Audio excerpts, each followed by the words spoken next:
It's Andy Atkinson for Rise Up TV here at the LNER on just a wonderful sunny summer's day for the 16th round of the championship. But what a match in prospect. I mean, it's hot now, but at 3 o'clock it's going to be way hotter. You're going to have a championship match of Super League quality, I can promise you that. York Knights entertaining Bradford Bulls, second against third, and whoever wins the game goes top. They'll go above Toulouse. So unless we have a draw, that's going to be the outcome. And bragging rights, the Knights, they've got 2 wins on Bradford this season. But Brian Noble's side, they're going to be coming looking for revenge today. So fantastic match in prospect, and we've got all the coverage for you. Going to be an absolute belter. Kindly been joined by York Knights head coach Mark Applegarth ahead of this match-up today, championship against Bradford Bulls here at the LNER. Mark, what a mouth-watering prospect. Yeah, really looking forward to it. Obviously the result last night added a little bit more spice to it. So yeah, you know, hopefully a great game for a neutral to watch, and you know, a game that should excite anyone involved in it really. So as a coach, excited to be a part of it, and I know the players in that dressing room are really excited as well. Yeah, and the Knights, they'll go in with a lot of confidence. 10 wins on the bounce. 1 or 2 little changes today. Yeah, I think both teams will go in confident, and rightly so. So yeah, with Jesse's back, obviously we've had to just be a bit mindful with him. We a pretty nasty bruised thumb, so he's back in contention there. So really happy about that one. That means, unfortunately, for young Joe Law, he's been moved out, but you know, I don't think that's purely down to performance on him. You know, that's just getting Jesse back into the team because of how important he is for us. And then obviously we brought Brendan back in the middle. I gave him last week off, twofold really, just to freshen him up, and also so that we could have a look at young Harvey again, who I need to keep on creating opportunities for. So both massive additions to our squad. You know, and in big games you want your big players, don't you? And them two certainly fit that bill. Yeah, and the heat out there, out here today, that's going to play its part in this game, isn't it? Yeah, I'll have to put my sun cream on. Never mind players. No, listen, when you're doing all your pre-season running and that, these, you know, you want to pride yourself on your athleticism and your conditioning, and it's 4 days as today. You know, we don't want to use the heat as an excuse either way. We want to embrace it. You know, hopefully we'll step up in intensity, and then you know, it's a good way of finding out teams that maybe haven't put as much effort into that side of the game, isn't it? So yeah, it's a beautiful day, perfect conditions for rugby league, and you know, just looking forward to the game now. Yeah, Super League game in a championship jacket, would you say? I just think a top end championship game. Yeah, obviously it's a lovely division to be a part of, if I'm honest with you. You know, I mean, look at last night's result. You've got top at league going through to 7th or 8th, and you know, getting turned over, and that can happen to any one of us. And I know everyone keeps on making a big song and dance to me about we've gone 10 games unbeaten, and listen, we're really proud of that, but we're also not naive enough to think that that's just going to continue happening. We know what's got us them wins. You know, we've been working hard, and we've been working hard to keep on progressing and developing, and you know, we're hungry as ever to get a win today, just as Bradford will be. All the best with it, Mark. Have a great afternoon. Thanks for your time. Yeah, we've kindly been joined by Brian Noble, Bradford Bulls head coach, ahead of this championship match-up today. Brian, it's a fascinating, intriguing, mouth-watering prospect today. Well, it's a crazy competition, isn't it? Everybody, they're really tough games every week. That's what's pleasurable and challenging about the championship. But today's match-up is one of those special ones. We've had a couple of decent games against York, you know, cliffhanger at Bradford that they nipped right at the end, and then the semi-final, and we got a couple of things wrong. But today's a different day. We're really looking forward to it. We're playing a really good team. Yeah, 1 or 2 changes in your lineup today. Yeah, a few injuries still knocking around the camp. We're hopeful they'll be back in the next few weeks to help us with the running. But you know, we're confident with the changes that we've made, and we're excited. It's a great afternoon, nice and sunny, and I think the fans will enjoy the spectacle. I'm hoping so too. Yeah, it's going to be hard work for the forwards today, but they've got to set a platform, haven't they? And those 2 half-backs of yours, John Lilly and Joe Keys, they can win you a game if they get that platform. Yeah, it's about doing some things in and around the middle. You're absolutely right. A little bit of a horse before the cart kind of situation.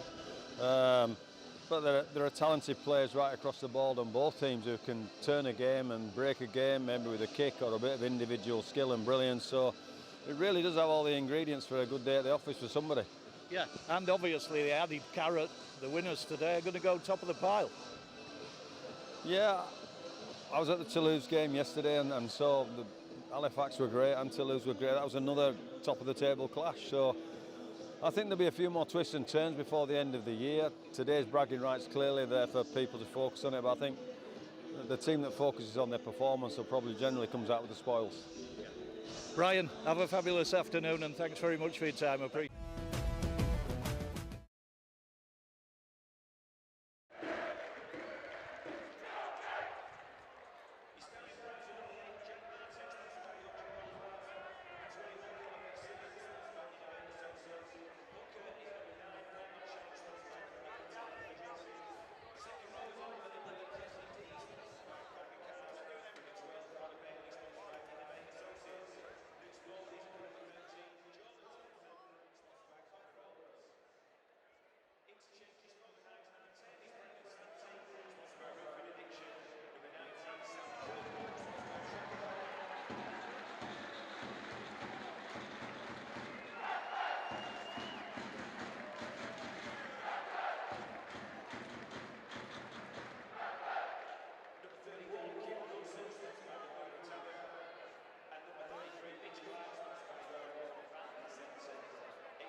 Yeah, okay, played him in 1895.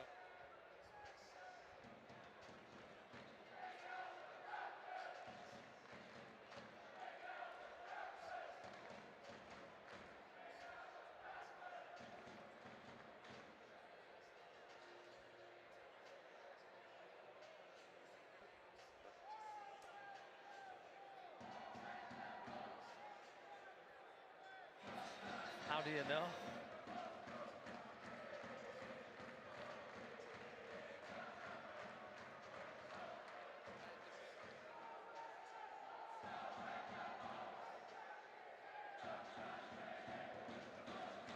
Very much, James Applegarth. We can't wait. Sat here in the main stand. The Bradford fans are making a racket in the south stand.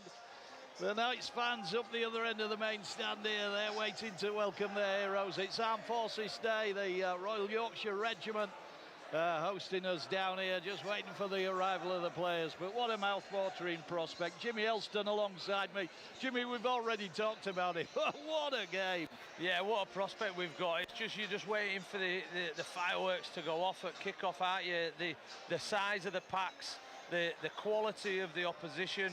I think, you know, you talk about the impending decision on which team will go up. Well, this is time to send a message. This is one where Toulouse have had a slip. Who can take that little bit of mental pressure to put on the rest of the teams, and how do you want to perform? And if you're a player in this seat, you want to show that you're the best in the league. You want to show that you're the number one. So let's see what York have got today. And for me, they've got the strike that matters. They've got the halves. The halves at York top the halves at Bradford for me today, and I just hope they show it. Yeah, absolutely. Jimmy Elston. Great to have him back with us here on BBC Radio York, all our frequencies and online. Let's have a look at those two team lineups. The Knights showing two changes at fullback. Tawamata Appa, as the fans strain, drown me out. Ben Jones-Bishop and Scott Galliardo are on the wings. Ollie Field moves from the second row to replace the unlucky Joe Law in the centres alongside the Scottish international Kieran Buchanan.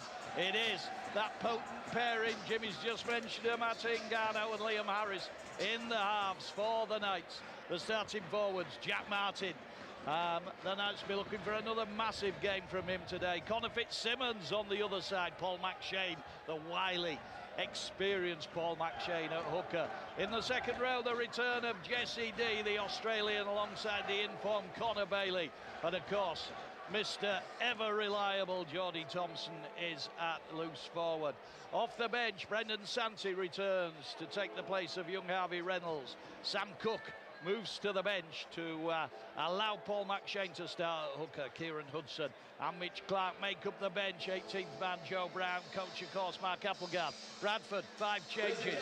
Luke Cooley at fullback on loan from Castleford. Here come the players. Jaden Conmore and Connor Carr.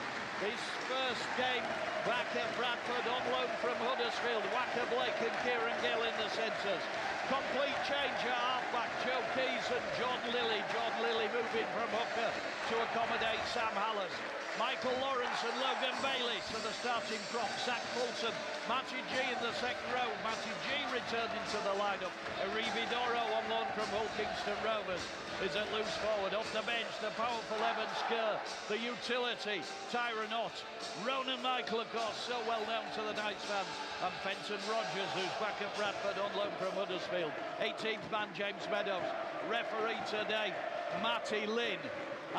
The players have got a big responsibility ahead of them today, but so has that young referee. I'd venture to suggest, Jimmy, that if Matty Lynn makes a good job of handling this game today, he's in Super League next season. Yeah, it's a good one for him, isn't it? He looks up for it. He's moving about as he's getting ready. He's having a word with the players, the captains. It's a big game, isn't it, for him? A really big game. Yeah, match ball being delivered by our armed services. And fabulous to see, and a wonderful round of applause around the ground here. This atmosphere for this championship game that is a Super League game in almost every sense of the word, apart from the fact it's been played in the championship, Jimmy. Yeah, you've got the old big giant who are trying to resurrect themselves, and the new up-and-coming club taking them on.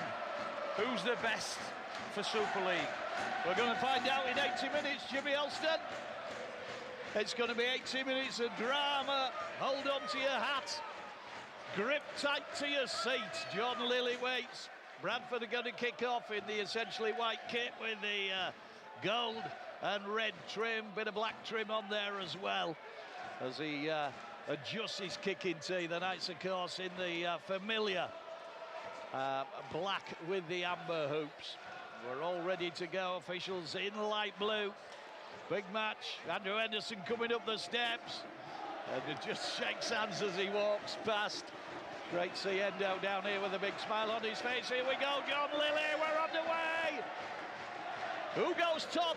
80 minutes, we'll know. Toa Matarafa throws the ball to Jack Martin. It wasn't the best of passes. Jack Martin took a big hit early from Logan Bayliss-Brown. They don't really like one another, I don't think, those two, on the two encounters we've had up to now. Jordan Thompson, and they're quickly off the line. Bradford here, Jimmy.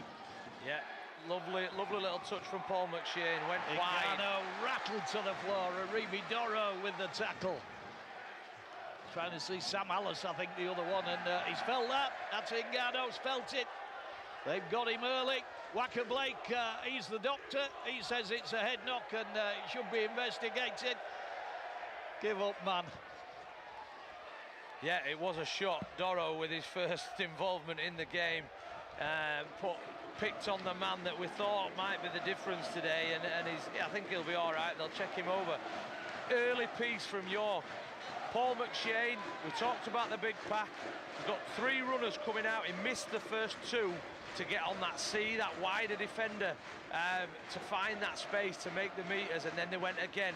It'd be interesting to see how he moves them about, but he's got such precision in his pass, and it looks like Mash has set them up not to go toe-to-toe, but to actually move them, and we talked about how tired they might get, so that's interesting. Fabulous spot from Jimmy Elston there. Stuss the York Knights physio, signals that Ingano's all right. Connor Fitzsimmons glanced up, looked at the advancing line, and has dropped the ball. And that's put the Knights under pressure. Just 25 from their own line, and he definitely glanced up at the advancing Bradford line. The stoppage in play, the restart from that, you know, they went simple. It has to be simple, and it sometimes does affect players. They've got a little bit too long to think about it. They're overthinking it, and it just wasn't ready. Scrum down, Bradford ball, 25 out. Big chance to strike early. We've just had just over the minute. Matty Lynn's happy with the scrum. It's fed. Sam Hallis spins the ball into Jordan Lilly. Jordan Lilly, and then charging forward onto that ball. It was Matty G, former Halifax London Broncos player. Good work again from Aribi Doro. Gets them close on his loan from Hull Kingston Rovers. They're within the 10. Hallis, Lawrence, and Paul McShane's all over him as he thought about the pass and then took the ball in. But the Knights under big pressure. Here's Doro again, trying to battle his way through. And he's dumped to the floor unceremoniously just to the left of the sticks. Tries to milk the penalty, got the penalty. It was Jordan Thompson that threw him to the ground. A push. And referee Matty Lane has given Bradford the penalty right in front of the post. Jordan Lilly's already opted to kick for goal. Yeah, Andy, you've got to keep your emotions in check. The referees these days, they're looking for that sort of little bit of play that goes against the grain. They're wanting to blow the whistle for that. You've got to make sure that you're squeaky clean. He didn't need to put his hands on him. Doro was like an Oscar performance dropping out of there. You know, it was like he hit him with an hammer the way he went backwards. But he's got there. 2 involvements in that set, Doro, so there's obviously into him to be keen. But for me, Jordan Thompson found him twice. Found his way in and found his way out again. So, there it is. Penalty just to the left of the post. Jordan Lilly. 44 appearances for Leeds Rhinos, Jordan Lilly. And looking to give the Bradford Bulls an early 2-point advantage. In the heat, in the sunshine, here at the LNER, advances and converts. And Jordan Lilly gets the first points on the board, and the Bulls lead 2-0. Will Dagger, I noticed, was warming up with the Knights. He looks as though he's about ready and back to fitness. Bailey Antrobus the same. Will Dagger was in the 21-man squad. It's the right time of the season to start getting troops back, isn't it? It is, absolutely. But they've got to get the job done today, Jimmy. Liam Harris waiting for that ball to be returned to him. And adjust the kicking tee. But that early penalty that's given Bradford just that 2-point advantage. Spoke to Brian Noble, the Bradford Bulls coach, ahead of the game. Wily as ever Brian Noble, he knows what this game's about. He knows where it's going to be won and lost. And Doro causing problems again, albeit deep in his own half. He looks strong, he looks fit. Kieran Gill with the carry in the 4 shirt meets Jordy Thompson, who wrestles him down. Just 11 metres from their own line here, Bradford. Sam Hallis. Third spell, I think, with Bradford, Sam Hallis. They're not making too much inroads at the moment. Well, Michael Lawrence finds a bit of clear air. 324 appearances in Huddersfield shirt. Michael Lawrence, Jamaican international, of course, kick to come. Jordan Lilly kicks down into the corner. Toa Matarafa gets there. Just readjust. Make sure he picks up the rugby ball and not the balloon. Important that, Jimmy. Yeah, it's a good set from Bradford. Well, York start the set on the 25. They defended it really well for 4 tackles. Michael Lawrence made a little break, but it is going to be the team that keeps the ball most who wins today. Absolutely. That wasn't a man in agony, that was a man just advising the referee that they should be onside. Ben Jones Bishop on the night's 40 is Jack Martin. What an impact. That's hard work, that there, Jimmy. Yeah, the big fellas. They've got that to come all day, haven't they? They just keep having to roll the sleeves up. Absolutely. Matty G and Aribi Doro it was that stopped Jack Martin, and then Jordy Thompson takes over. 2-0 to Bradford Bulls early. High kick from Liam Harris. 6 minutes in. Comfortably taken at the back by Luke Cooley. Lovely. Really good defence from York. Player, yeah, it was, Jimmy. It was Connor Fitzsimmons and Jesse D, I think, in at the tackle. Wacker Blake trying to make ground. Former St Helens player. It was actually Jaden Okumboring off his wing. Yeah, it's a big edge, that, isn't it? Yep. That right edge for Bradford with Wacker Blake and Okumbo. Yeah, Doro looks up for it today on his loan from Hulkingston Rovers. There's Jordan Lilly, catches that ball, ships it on Gill. Gill into Connor Carr. Connor Carr with absolutely nowhere to go, but he did do the right thing stepping in field.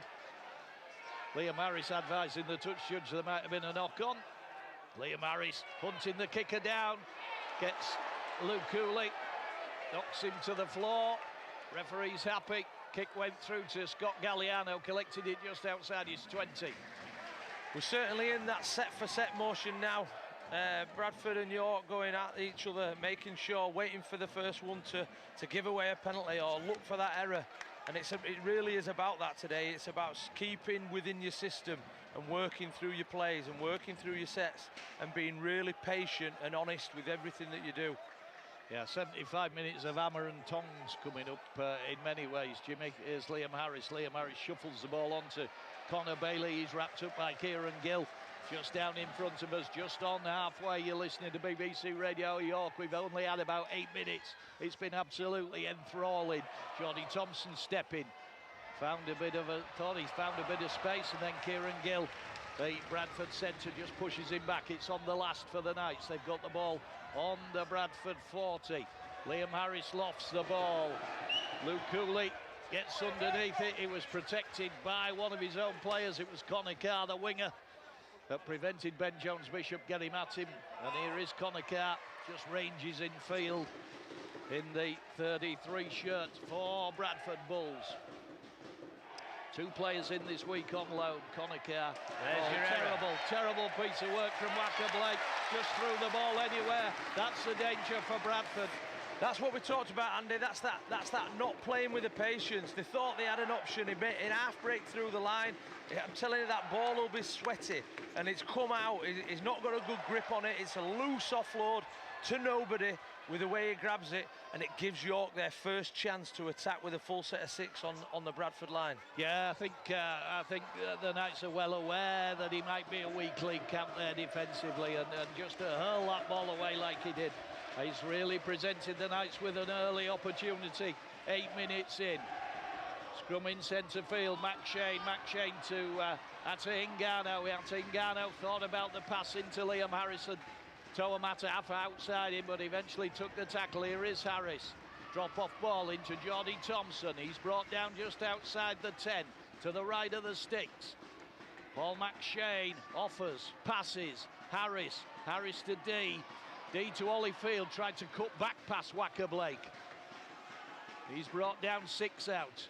15 in from the far touchline. Harris again. Harris drops the ball off to Fitzsimmons. The Buffalo tries to drive straight and direct. He's brought down 5 out. Still a couple of tackles in the bag for the Knights. Deep ball back to Harris. Harris changes direction. Tried to step through. Gives the pass to Hingano. Hingano back to Kieran Buchanan. He's going to have to take the tackle, the former Batley player. On the last, they played it quick. Connor Bailey on the run round. Can he force the ball down? Referee touch judge there. Got to be deemed held up. Connor Bailey went close. It's not a bad place to finish the set. Held up over the line. They'll come out 10. It's as good as a good kick, that, with a really good opportunity to build pressure. I liked Hingano's attitude there. He didn't overplay. He just dropped the ball off and went again. He knows that it's going to need patience today.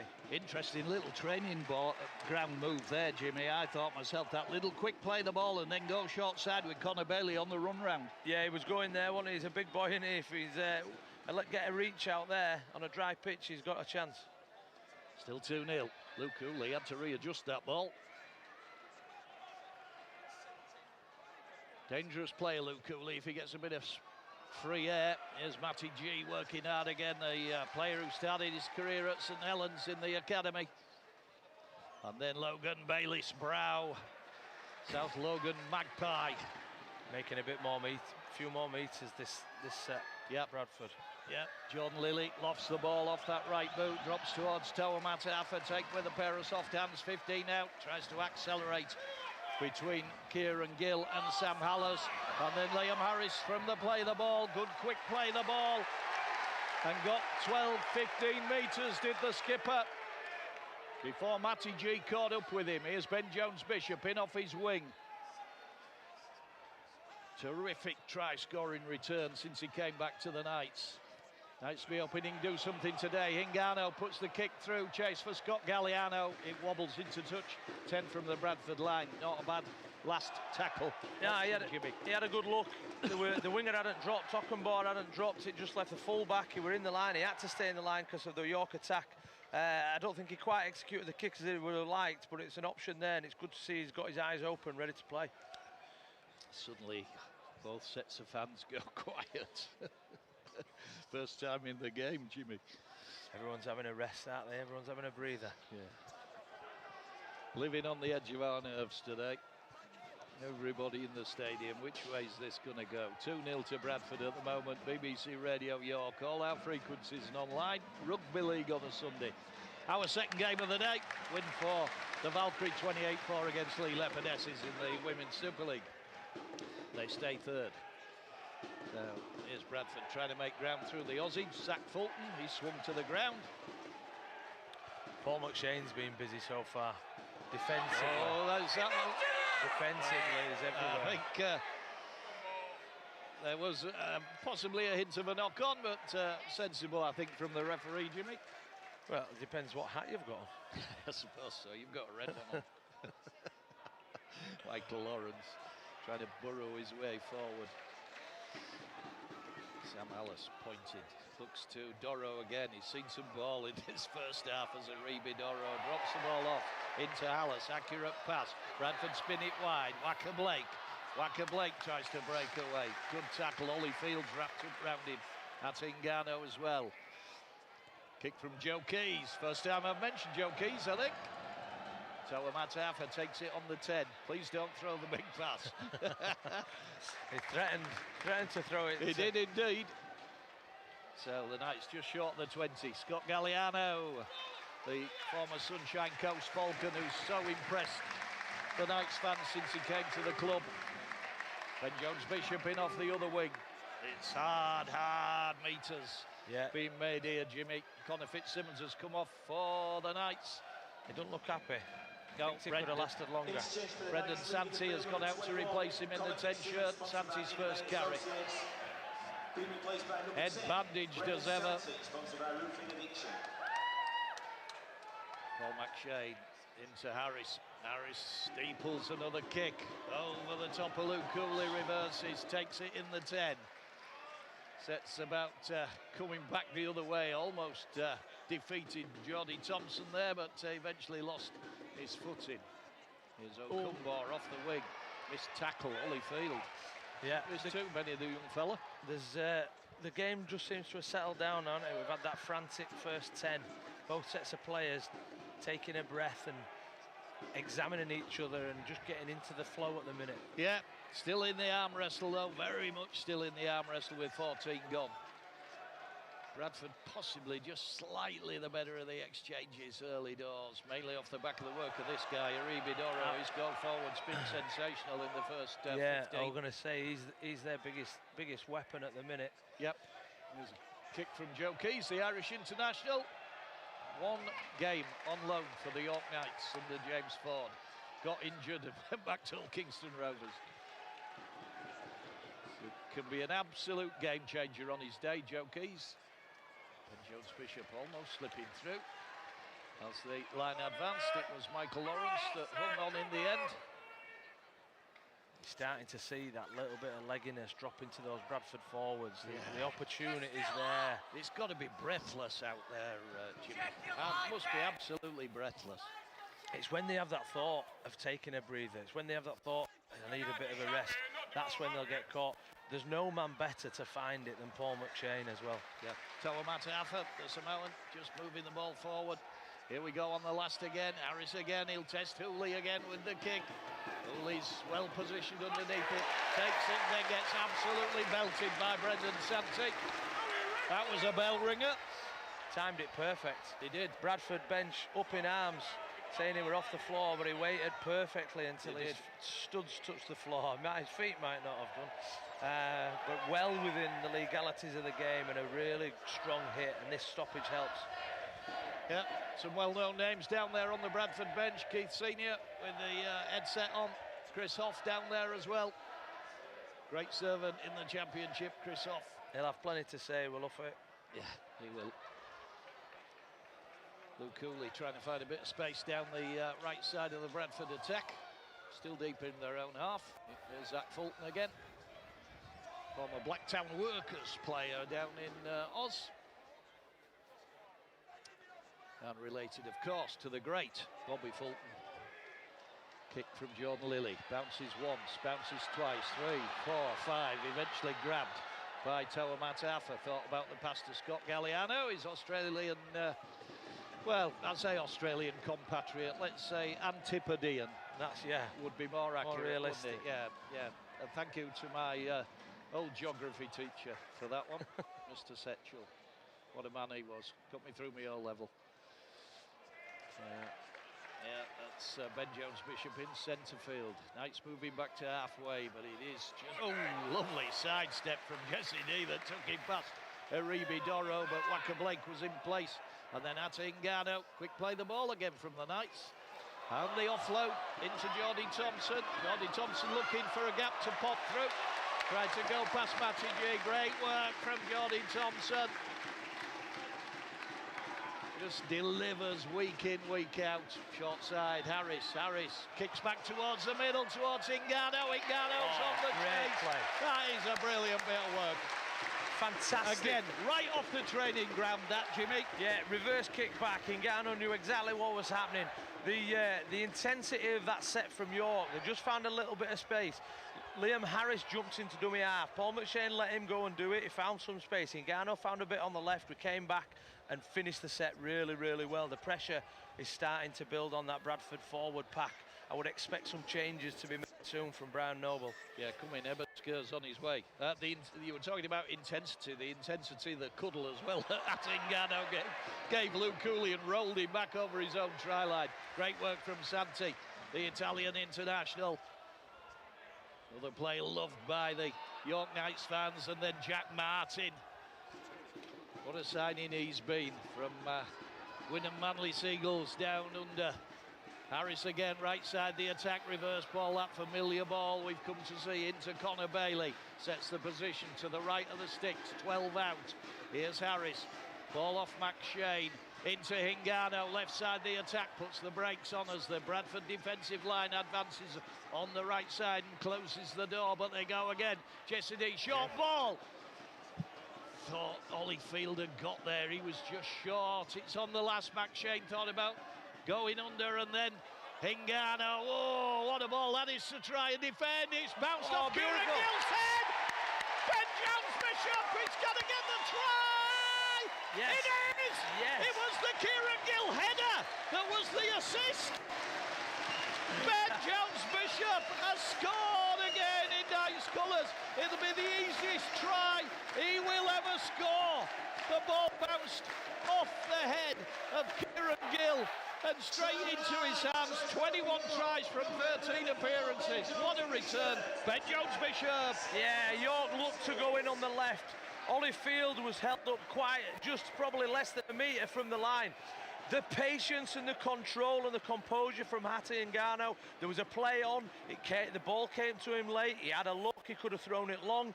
He went for a crossfield kick, put loads of height on it, but it was in the in goal. Pressure from Ben Jones-Bishop, showing the experience. He got between two men. Neither Bradford man took control of it. As Andy says, it looked like it came off the head, bounced straight up into the arms of Ben Jones-Bishop and plonked it down. You could see it coming. Andy, you could see it coming. I felt that the room was probably in the middle, and York played that. There were a lot of drop-off plays. There were a lot of play back to the middle. The two big men, Bayliss Brow, he was looking for help in that middle. You've got Hallis in there, who's a big boy. They're all carrying weight, and I think York played that set really, really well. Yeah, Mark Applegarth just down in front of us on the walkie-talkie. And strategy so important in this game today. Liam Harris lining the kick up, he's 15 in from the near touchline. It's Logan Bayliss-Brow who's come off to accommodate the feisty Eben Skur, former Bradford Academy player, of course. And Liam Harris eyes the sticks. Chris Thorman waiting for him for that little exchange of advice. Mark Applegarth wants his 10-penneth as well as Chris Thorman scuttles across. Here's Liam Harris, strikes it well, may drift wide on the left, it did. And the Bradford fans enjoyed that. They have a, well, I wouldn't say it's a love-hate relationship with Liam Harris, they just hate him. They just hate. Yeah, he'll be a bit disappointed with that. He had some time, they were in the place, really good communication from the experienced Chris Thorman, telling him what's happening out there, where he can go, what he can find. What an asset that is to having your coaching team. Invaluable, Jimmy, invaluable. And Chris Thorman's still such an appetite for the game. I spoke to him a couple of weeks ago. He's absolutely relishing this new role at the Knights as attacking coach. Here's a restart kick towards the try scorer. Ben Jones-Bishop goes to Jack Martin. Here comes the Aussie. Oh! Shot. Good grief. What a shot. Yeah, it was. And Jack Martin just smiles. Yeah. Just smiled. It was Michael Lawrence that put the hit on him. And you could feel it here.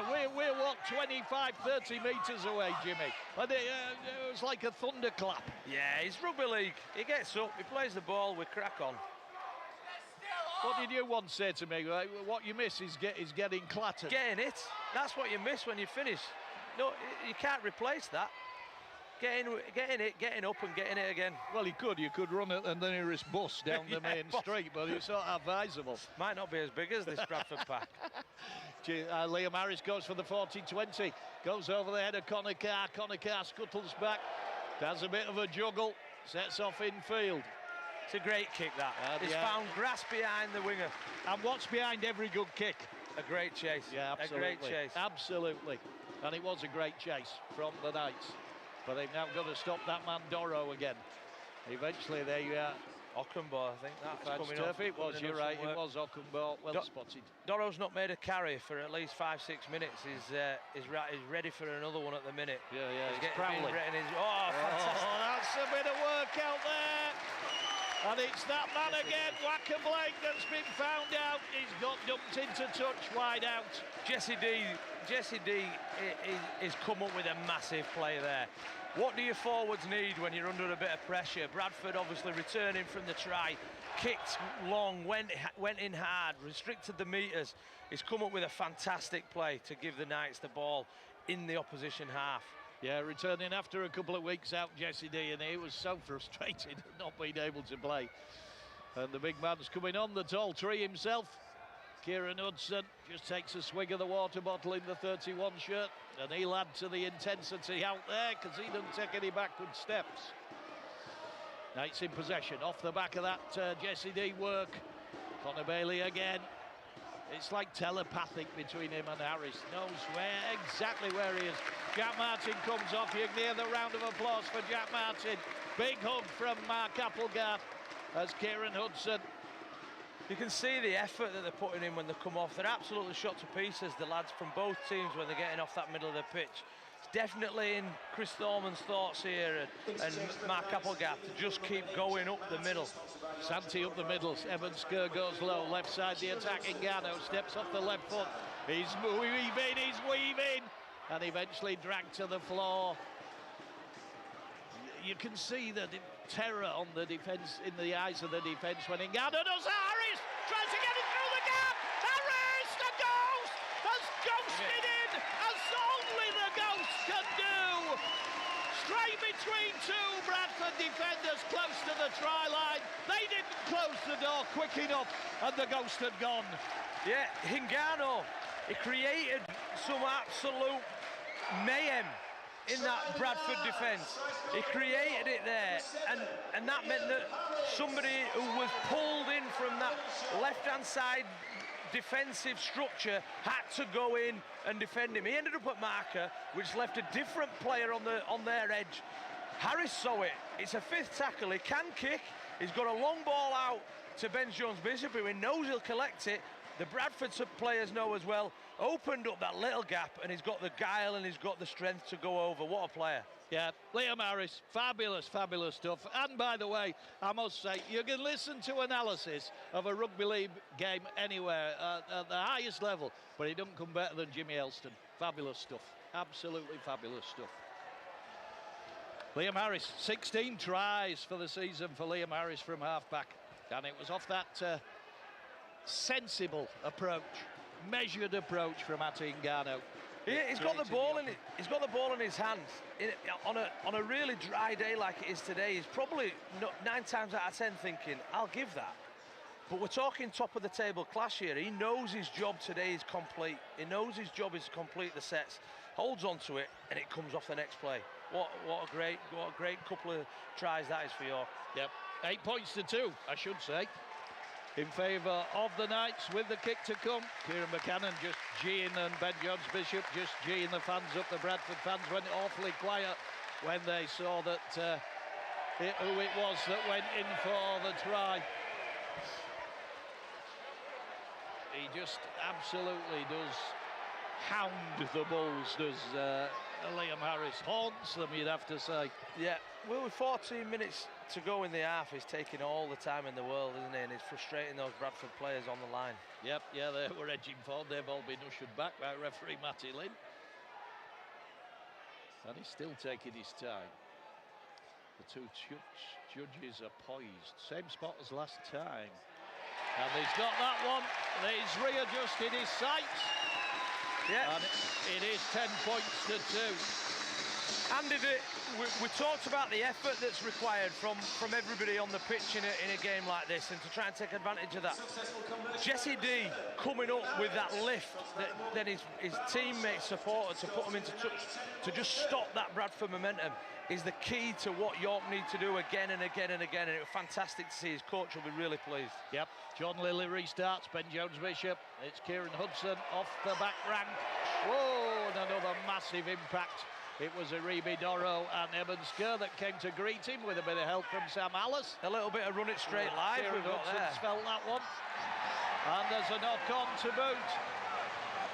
Referee Matty Lane has judged a knock-on. Paul McShane doesn't like the decision. He's contesting that. But I don't know what this judge is doing, because there's no knock-on. There's a man in the ruck, who's Doro, who's not cleared out the way. He's picking it up from between his legs. Paul McShane's told him that he's picked it up. For me, he's picked it up clean. And the touch judge and the referee have got that one wrong. However, that's the game. Liam Harris not happy. He's right in his face here. Matty Lynn waving his arms about, which is not a good sign. Now, I always think when a referee waves his arms about like that, it shows that he's not absolutely sure he's got that right. Anyway, the Knights have got some defending to do, and it was interesting to watch the body language on Jordy Thompson. He just said, we'll defend it. It was interesting that Kieran Hudson decided to run straight at Reeby Doro. Yep. Yeah, he felt it though. Yeah, Zach Fulton runs straight. Gets Bradford onto the 10, just to the left of the post. Bradford trying to almost vacuum their players over the try line. And it's a penalty for the Knights being offside, not on the try line. Will Lilly go for the 2 this time? There's a discussion going on with Michael Lawrence. Joe Key's involved in it. They're going to run it. They're going to go to Doro. They do go to Doro. Doro bounces off Jordy Thompson, and they ease him sideways. Bradford within 5. To the right of the post, Sam Hallis hesitates, goes to Joe Keys, deep to Lilly, all over Lilly. It was Liam Harris that got him, and Bradford have lost about 20 metres. What a captain's knock. Gill is knocked to the floor, Jimmy. What a captain's knock from Liam Harris to get out and hit his opposite halfback. It was like the greyhound in the black and white striped jumper, wasn't he, there, the favourite. He was out very quickly. Here comes Michael Lawrence, short ball. Evans Kerr, big shout, a forward pass, not upheld by the officials. Bradford still camped deep in the Knights' half. Michael Lawrence tries to change direction. On the last, can the Knights hold out? Sam Hallis ignores Doro. Keys puts the kick in, caught by Paul McShane. Brilliant work from the Macca. Just in the right place, knew exactly what Joe Keys was going to do, and just picked it out of the air like picking an apple off a tree. Fabulous. Bradford all offside according to the Knights fans. Sam Cook waiting to come into the game. Liam Harris uses Zach Fulton as a foil, makes a bit of ground, finds a bit more ground, gets the pass to Jesse Dean. Jesse Dean goes to Holyfield. Holyfield staying infield at the moment. Bradford trying to drag him to the touchline, can't do so. Scott Galliano almost takes out the touch judge. Here's Jesse D again. Jesse D to Toa Mataafa. There was a big gap in behind if Toa Mataafa had got away there, Jimmy. Here comes Harris again. Kick on the last. Oh, another absolute steepler for Luke Cooley. Somebody's going to bash him. Jesse D got there early but didn't make a challenge. Luke Cooley fell over backwards. Ronan Michael coming on for Bradford. Yeah, just keep an eye on Paul McShane. He actually signalled to the physio to bring himself off. I don't know whether he caught a knock in that tackle after he brilliantly collected the ball at the back. Paul McShane just down on his haunches. Bradford have got another penalty. It's mayhem down here. Kieran Gill, he's looking at his shoulder, right shoulder. Trouble for him. Michael Lawrence has come off. Struggling to keep track of this. Sam Hallis has come off. Yeah, the feeling, the temperature and the speed of the game. It's been non-stop. The ball's not been out of play much. Kieran Gill taps and goes. None the worse for that shoulder knock. Interchanges for the Bulls. Tyra Knock now out there, the Australian. Another former Blacktown Workers player. Goes to Lilly, goes to Ronan Michael. The Balbriggan Express drives the ball in. For Bradford Bulls, it's 10 points to 2. We've got around about 9 minutes to the break. It's absolutely enthralling stuff down here in the Championship. If you watch Super League, you should be watching this. You really should be watching this. It's fantastic. Ronan Michael dragged down 10 out. Bradford come again. Like waves crashing against the beach. It's Joe Keys goes wide. Oakenbore's going to walk in. Brilliant work by Joe Keys. Bradford have scored. And it's Oakenbore out wide. And it's 10-6. They've just had that patience. They've built slowly. They're probably a bit fortunate that they got the ball back from a York, for me, non-knock on. But that allowed them to build pressure. They then defended really well. They kept York restricted in metres. So when they restarted after the kick, they were nearly just on halfway, which gives them a really good chance to get their kick finish. They found York a little bit on their right-hand side. wanting for defenders, and Ockenbaugh kept his shape really well. He stuck out on that edge. The ball went over the top. A nice, nice looping ball straight into his arms, and very difficult to York to defend that. Yeah, clever spot from Joe Keys, wasn't it? Just to create that little bit of overlap, and he's in conversation with Keys Senior now down here, as he's just created that try. Heavily bandaged left knee on Joe Keys there, as Jordan Lilly looks to reduce the arrears by 2 more. 10-6 at the moment. Instructions going from Mark Applegarth that are going to go out onto the field through Harvey Reynolds. Oh, breathless, Jimmy, in more ways than one. It is that matter of control. I think a couple of things have gone against York in that last 5 minutes, which shows the quality that this Bradford team have got. They went once, they came up with nothing. They got a kick 5 metres out. Here goes Jordan Lilly, right-footed kicker. Bradford fans will tell us if he's got it. He has indeed. So it's 10-8 in favour of York Knights at the moment, but Bradford have struck back, and they are still a very much a potent threat in this game. You're listening to BBC Radio York, all-out frequencies and online with the York Knights all season long, and just enthralling championship action. If you want to get in touch, you can text us. Start your message with the word York, 81333. Tweet us at BBC York Sport, or on the WhatsApp. Again, start your message with the word York, 0800321 Fabulous, fabulous action. And still very much in the shake-up this game. 2-0 to the Knights this season against Bradford. Liam Harris restarts. It's the try scorer Ockenbaugh who catches and gets Bradford in motion again. Former Canterbury Bulldog, but of course had that spell with Hull FC. Hey, there's Evan Skur again. Low centre of gravity, Evan Skur gets a penalty. Brendan Santi, and at the moment, Matty Lynn is pedalling the Knights back. Yeah, it's the second time. It's the second penalty that York have gifted, in my view, gifted to get them out of their own half. Wacker Blake, lateral run. If it had kept going, it would have ended up with me and Jimmy. Here's Evan Skur. There won't be any lateral runs from Evan Skur. Skips over the tackler, Kieran Hudson. And Bradford are within 32. Here's Doro again. Picks his line to run, runs into Sam Cook, gets the offload. Lilly, left side the attack, Matty G. Fends off Liam Harris, has to take the tackler, Kieran Buchanan, who wraps the ball. 10 in from the near touchline. Kieran Gills at the play the ball, goes to Lilly. Lilly comes back the same way. Runs into tacklers, can't get the offload. Tyron Ott. Ball comes out, penalty again. Says it's pushed out by Kieran Buchanan, and at the moment Matty Lynn is not making himself a favourite with the York fans, and Jordan Lilly has opted to try and tie things up. 36 minutes gone. The changes that both coaches have made, Bradford look to have climbed on top in terms of that momentum with their substitutions against York. Seem to be getting in front.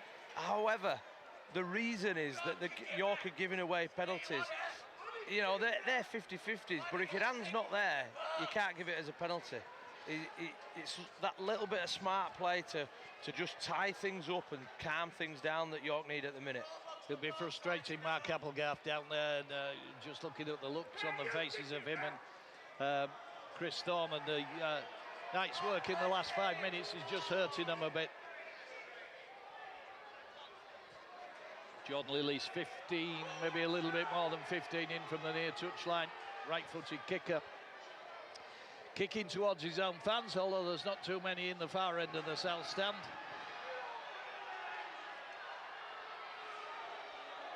Here's Jordan Lilly. Good strike rate with the boot. And we're going to be all level if this one goes over. Oh. And it misses. He's missed on the right side. I'll tell you what, the laws of probability there, Jimmy, I'd have got him down as being successful in my notebook. I've had to cross that out. I would have done as well. I would have done. just shows what today is. That's a little bit of the pressure. He knows that he's putting his team level. He's thinking about it. He's in his system, but is he thinking? He must have been. So it's a dropout from the 20 for the Knights. Liam Harris gets plenty of purchase under it and backs Jaden Akumbar up, who has to wait for the bounce, and then it's Ronan Michael that says, I'll have it. In that wonderful Irish brogue of his. Ott to Eben Skur, bounces a Knights player off in the form of Sam Cook. Tyron Ott goes short side to Lilly. Lilly finds Matty G. Matty G runs into the tackle of Liam Harris and Kieran Buchanan. Lilly again. Lilly to Doro. Doro along the line, ranging out onto the left side. Sam Cook got him round the ankles and knocked him to the floor. 5 in from the near touchline. Kieran Gill again operating at the play the ball. Eben Skur reverses in, still reversing in before Brendan Santi takes his legs away. We're on the last. Knights with a bit of defending to do. It's that man Joe Keys. He's going to kick to the corner, kicks to the tall man Okumbar, knocks the ball back. Wacker Blake keeps it alive. Bradford still in possession. Ball's kicked through from somebody, and Toa Mataafa throws the pass across the front of the sticks into Confidence Bishop from the Knights. Thankfully it stuck. Tell you That was what, an interesting little play, the ball. The mousetrap. Sam Cook fainted one way, Mataafa went the other. the old They made good mousetrap ground off it. Yeah. Lovely bit of play. Yeah. Confidence from the back three. Tell how noisy it is here today, Jimmy. I mean, even though we've got headsets on sometimes, I just can't hear. It's fabulous. Fabulous atmosphere in the championship. Second playing third for the right to go top of the table. And we've got a set restart for the Knights. Brendan Santi, Sam Cook to Geordie Thompson, ships the ball on to Harris. Harris to his partner in crime down there, Connor Bailey, always in the right place to take the ball off his skipper. Here's Hingano, who's had a quiet patch. Hingano just behind the play, the ball goes right, goes a bit early. Sam Cook picks up one-handed, goes the other way, goes to Jesse D. He thinks, no, there's nothing doing down there. Lateral, then tries to ease past Tyron Ott, can't do so. Enthralling action on BBC Radio York on a Sunday afternoon with the Knights. We're on the last tackle. Harris, right side the attack, puts the ball into Connor Bailey! Oh! Forward pass, ruled off. Did Connor Bailey need to pass? Could he have got there himself, Jimmy?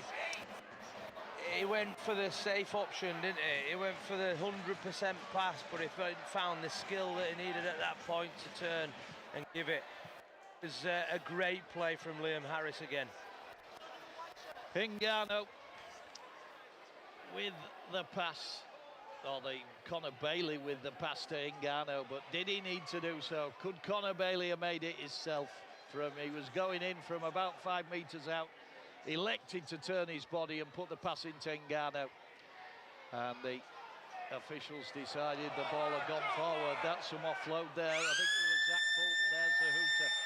That's 40 minutes of the most fabulous action, Jimmy. What a 40 minutes that was. The Knights go in 10-8, but that is two teams going absolutely at each other for 40 minutes. I don't think the ball's been out of play much. I don't think they've had many stoppages. They've just been absolutely blitzing each other through the middle.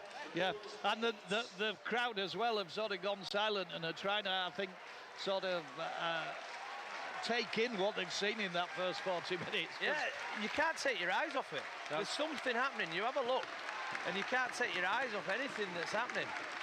Liam Harris and Matty Lynn in deep conversation as they come to the touchline, and Mark Applegarth, he wants his 10 penneth with Matty Lynn as well. He's not happy at all. Not happy at all in Mark Applegarth. The referee getting the bird from the main stand. Touch judge. Experienced touch judge, I have to say, pulling Matty Lynn away. It's telling him to get up the tunnel. Yeah, it doesn't need to happen in view. That's the point. I think Mark's purposely doing it in view because it puts pressure on the referee to make his decisions in the second half. But I know why, because there was a massive momentum swing on a decision which both touch judge and referee got wrong. In a top of the table clash, that matters. You've got to get those big decisions right. That's why you've got men on the pitch who were showing. The question should have been asked, and it wasn't. Yeah. And York were coming out of their own end. The better result there, and the safer result would have been to play on, because it wouldn't have affected Bradford as much. They weren't expecting it. There'd have been no argument from Bradford. It's just that little bit of maturity that a referee needs at those points. Yeah, that young man's body language at that point, Jimmy, wasn't good because it looked indecisive.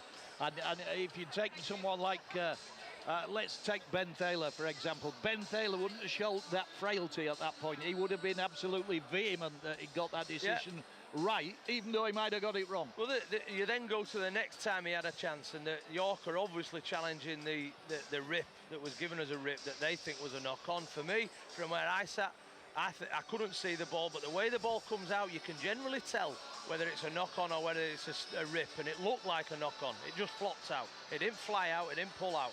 Now, luckily for York, they've got themselves on the front foot. They were unfortunate not to score at the end there with the forward pass pulled in. But this game is probably York come into this half on top, but it's only by a small margin. Yeah. Fabulous stuff from Jimmy Elston again. And yeah, I mean, he's absolutely right about that momentum swing when the Knights were 10-2 in the lead. But quickly, the action of the first half, and just breathless it's been. There was a push by Jordy Thompson that played the ball on Aribi Doro in the Knights 5 early doors, and Jordan Lilly elected to put the penalty through. That was 2-0. We then had Connor Bailey held up on 10 minutes over the line. But on 20 minutes, the Knights went ahead. Holyfield got to within a metre. Atingano put a crossfield kick in. It bounced off the head of Kieran Gill, who was trying to defend it, and dropped into the hands of Ben Johns-Bishop. And his 21st try of the season.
Just an amazing 40 minutes in the second half to see who comes out on top in this game. But we'll hand you back finally to James Applegarth in the studio.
half-time coffee and jammy Dodgers. Well, I'm just saying we'll love to change the jammy Dodgers, aren't we, Jimmy? Because 10 wins in a row.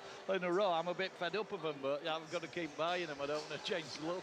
I hope the same's not said for your pants, Andy. Oh, no. 10 weeks in. Let's change the subject quickly. It's 10-8 here at the LNER in the Championship.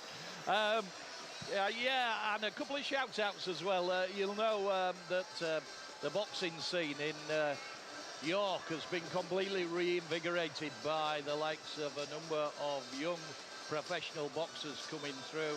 We were at Manchester last week for the bout over there. Leo Atang, Arlo Stevens boxes at the end of the month, and young Joel Granger was in action last night in Wakefield. He got the win in his first professional bout.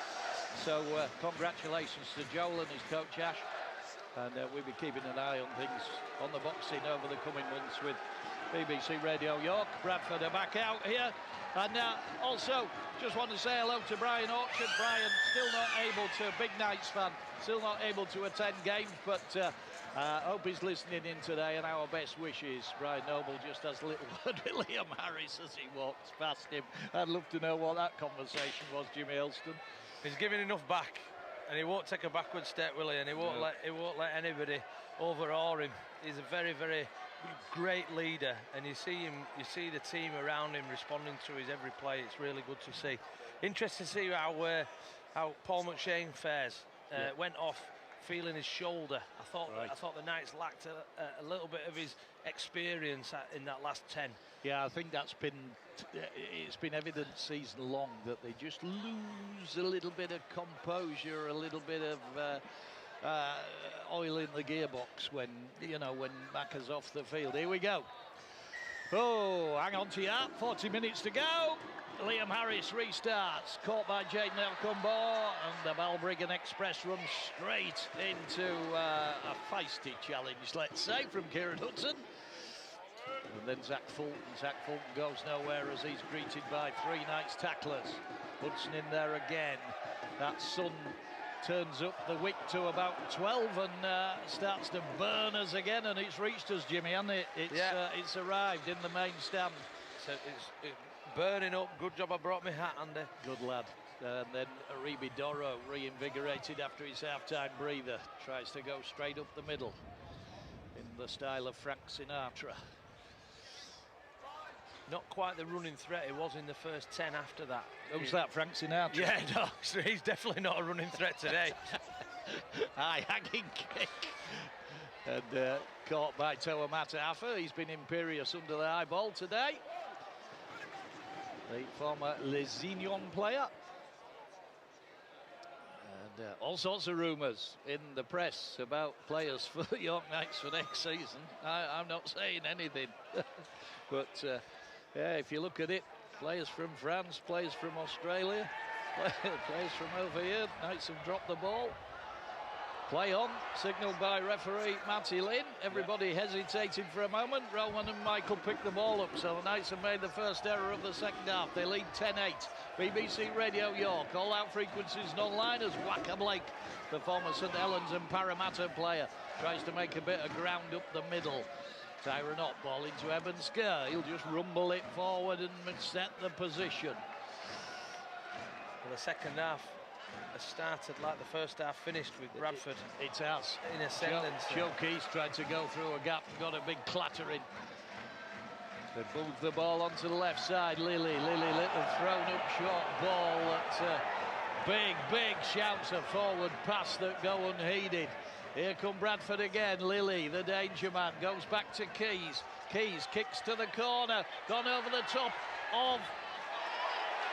No what's try. going to be given here? It drifted over the top of Scott Galliano, was caught by Jaden Okumbo. Scott Galliano then sort of reconvened with a bit of a challenge, and then the ball squirted out. He's saying tackled in the air, which Galliano has to do something. I think there's again the touch judge and the referee have got themselves together and come up with that. It looked to me like the ball had come out. Galliano probably forced it out. I thought Bradford would get the ball back just for that, so I don't think it's too unfair on York. penalty. Here come Bradford again. Ronan Michael.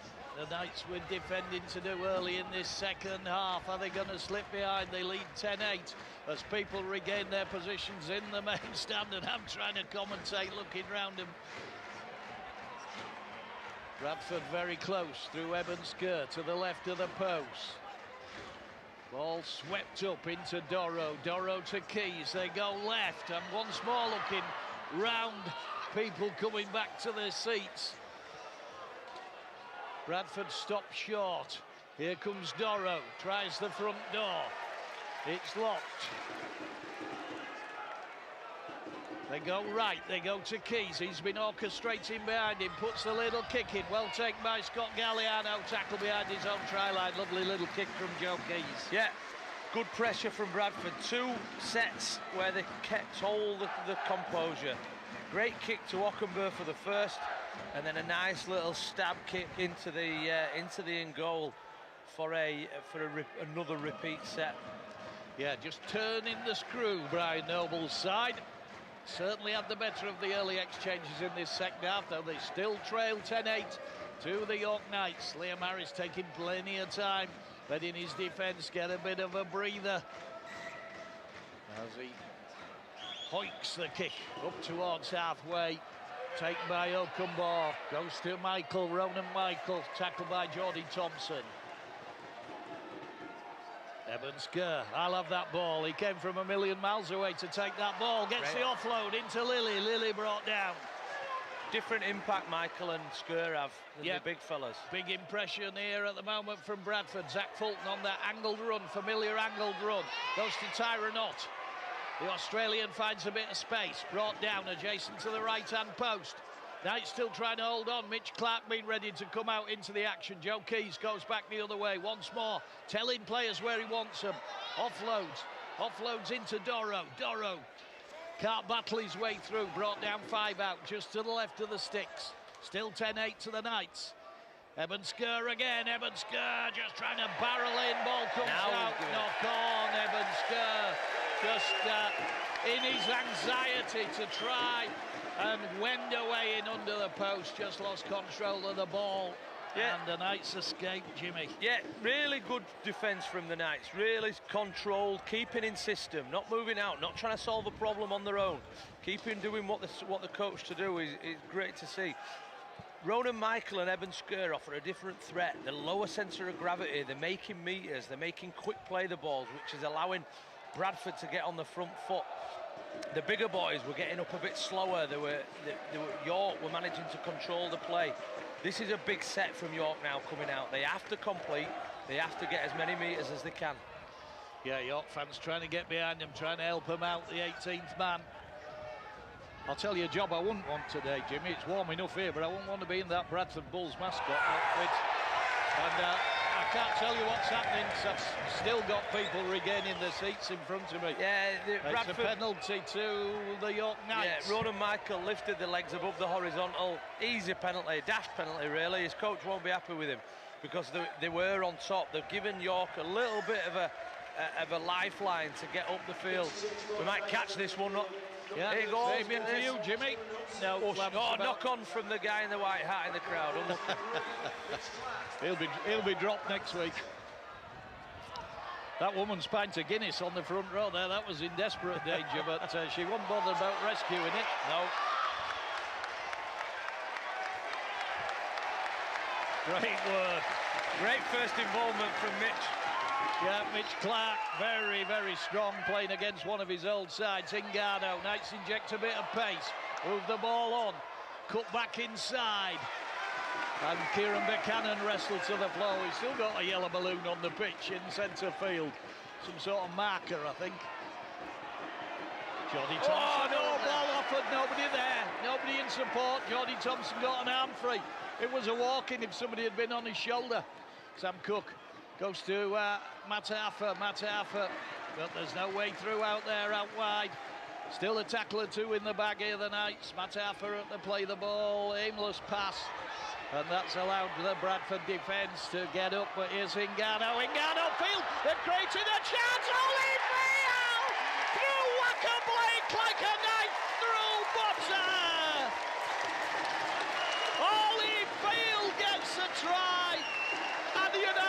some ways, Jimmy, I think that bit of stilted play in the middle of the field actually undid Bradford on the right-hand side of the defence. Yeah, often happens.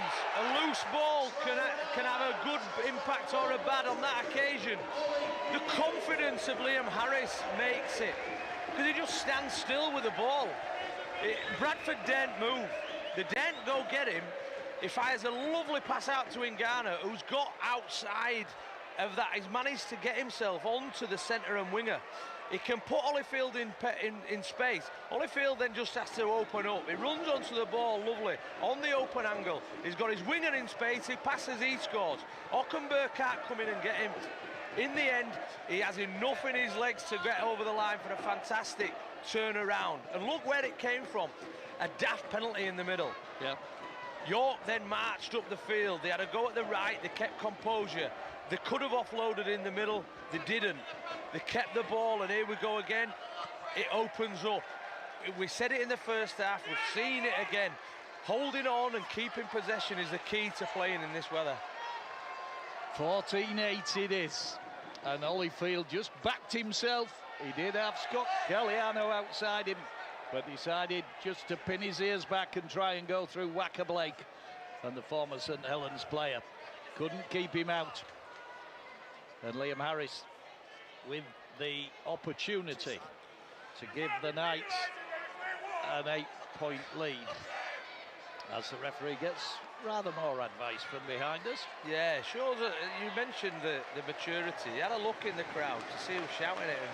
Yeah, It's a little bit of a, you know, they're the things he's got to not be hearing. Yeah. Liam Harris is taking forever. But that shows what he's doing with the game. This is his game. He's controlling everything out there. Yep. The Knights fans are happy further up the stand. Chris Thorman's prowling. He's on a prowl. He's spuggy down here, CT.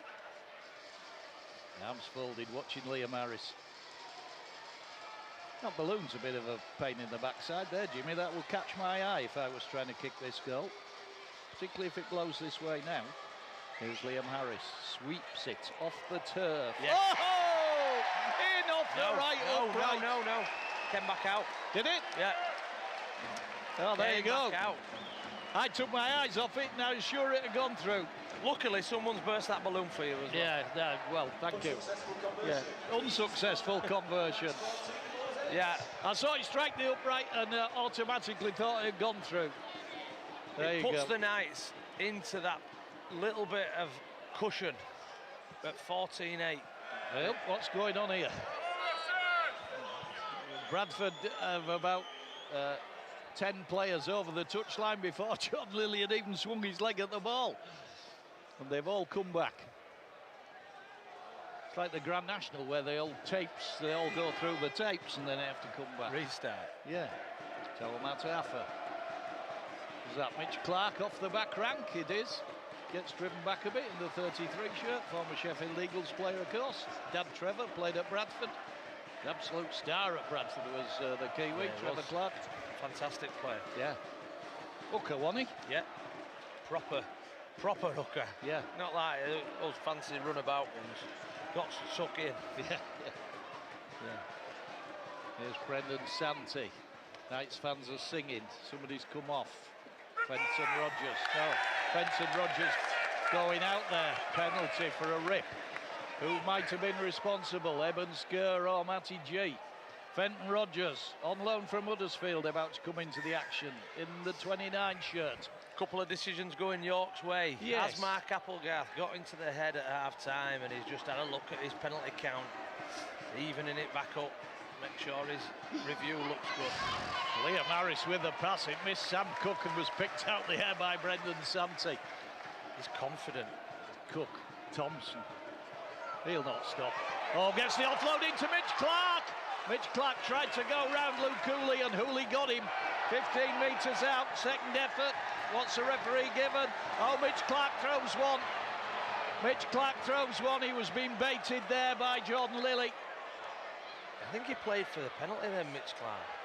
He had the ball and he sort of threw himself over thinking he'd won the penalty, but the referee's given a knock on.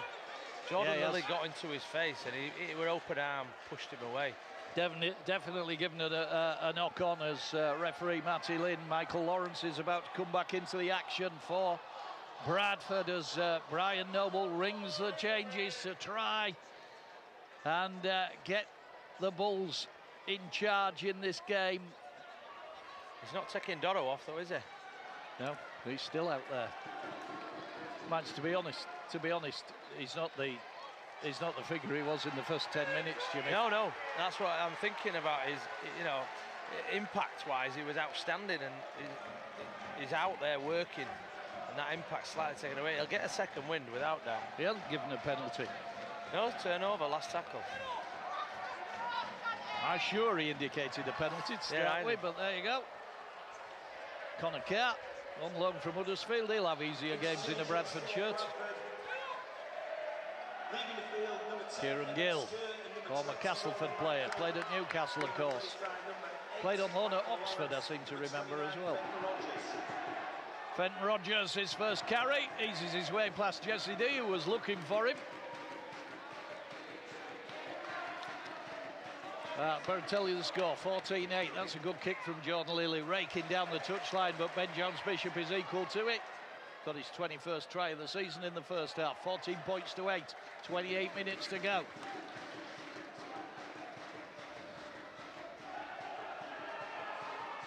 I've just blown my cheeks out. Yeah, well, you see York again going for that wider play around the ruck. The big boys from Bradford are there. They're just looking to get them moving about the pitch rather than just going head to head. Looks hungry, Mitch Clark, doesn't he? Hey? Yeah. Looks hungry out there, Jimmy. Great after contact meters. Yeah. Leg drive. Yep.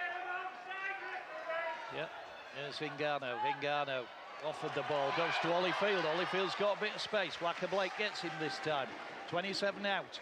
5 in from the near touchline. That's Ingano. Slows things down. Mataafa into Santi. Santi fends one tackle. Rolls out of another. Eventually held. 22 out, just to the right of the sticks. They go right, they go to Harris. Harris dribbles the grubber in. Hooley chases, goes dead. Too much on it. 7 tackle set. Yeah, Makes a difference. Could be important. Do you think you could get somebody to turn that sun down a bit, Jimmy? It's extremely warm. Imagine what Jordan Thompson's doing out there. Yeah, imagine the bloke in the Bradford Bulls mascot suit. He must be liquid. He deserves it. He deserves everything he gets. You're very cruel. Jane Nuckenbaugh. The other Jane Nuckenbaugh looking like Guy Armitage out injured at the moment. In fact, I think he's gone, Andy, the mascot. He's offloaded, he's thrown the ball back to Luke Cooley. Now it's got a little bit caught by that offload, and then the ball has come out of Hooley's possession, and it's a knock-on. Yeah, he was sort of dragged back by the shoulders of his shirt, and that jogged the ball out. Mark Applegarth, deep in conversation. Mac Shane wants a word. I'll just have a word, boss. How important is it for Mash to have someone like that? Oh, it's just invaluable. It's like having a coach on the pitch. Jack Martin's wanting to be back in. He's got the interchange board in his hand as the Aussie. Let me out there, let me out there, I want to be out there. Scrum down, 33. Bradford are reverted back to the big men, which should see York start playing back inside again to keep moving them. Yep. I did mention it from the stage last night, but anybody who was at the Moonbeams Festival over the early part of the weekend where I was emceeing, if you tuned in to listen today, it's an enthralling game, but the Knights have just put the ball on the floor. Scott Galliano, and once again, Jimmy, absolutely obvious that he took his eye off the ball. Yeah, just to drop, just took his focus off it. It's so important to keep, you know, again it came after a little bit of a stoppage. You've got to keep switched on, he'll be fuming with himself. There's some winding up going on down here. I was just watching Brendan Santi. He's come off, he's run his blood to water out there. He came past him. Chris Off was in his ear as he came past him. I suppose it's all part of the game, but it's a bit grubby. It is.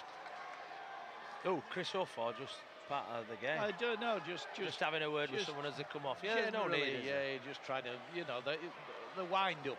Yeah.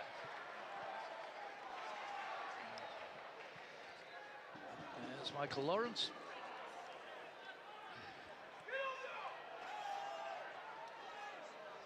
So Bradford with a chance again. Tyron Up, Fenton Rogers, Joe Keys, right side of the attack. Zach Fulton battered to the ground. Great tackle. Jesse D will be in there somewhere. Yeah. You can tell when it's Jesse D because they go the I other don't way. even have to look. They start going backwards. Doro, bit of ball playing, goes to Lilly. Lilly tries to roll through the tackle and manages a little bit of momentum and got 2 or 3 more metres, Jordan Lilly. And I don't know what he's crowing at the referee. He's got a set restart. That might be important here, Jimmy, now. Yeah. Off the back of that 7 tackle one from the Bradford 20. Here's Joe Keys. I'm not in agreement with the referee there. The Bradford players are moving forward to gain a bit. The last 2 tackles. Rogers. Sorry, Jimmy, I'm talking right. over you, but the Bradford pressing. Lilly with the kicks, gone through. Harris, ball lost backwards, drop out from under the post. Yeah, they've gained it. Michael Lawrence did it, and then Jordan Lilly did it. After they've been tackled, they went and got a couple of other steps, so the York players have to get involved, or they have to do something. And then he's given a 6 again for it. So I'm sure Liam Harris is telling him. Brendan Santi looks as though he's got a pink rinse, doesn't he? They've all got towels on their heads. That tells you how warm it is out there. Yeah, they're all coming off and getting a wet towel and cooling themselves down. Yeah, it wouldn't do your street cred any good. Brendan Santi's street cred, pink rinse. Sorry, Would you tell him? No, I certainly wouldn't. Hopefully nobody else will either.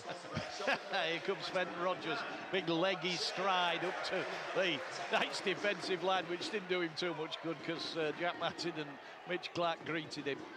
Here's Doro again, and they got to Doro very quickly as well before he'd got any sort of head of steam up. Sam Cook's down here puffing and blowing as he's come off. Lilly looked to like a forward pass again, but not given. Straight into the action, Gill. McShane. Yeah, Macca's back out there, of course, with Sam Cook coming off. How influential will he be in the last 22 minutes? Still 14-8, Joe Keys making it wrong. And Wacker break. Drops the ball, collected by Scott Galliano. Yeah, a push the play, didn't need to pass it. It was a high-risk play. Bradford went for it. York given a chance to find their way back into the half. I've just written Jimmy a little message for him to look at, but it's not something I dare broadcast. I think you've been loud and clear on that message. So, Jack Martin, ball's come out, knock on.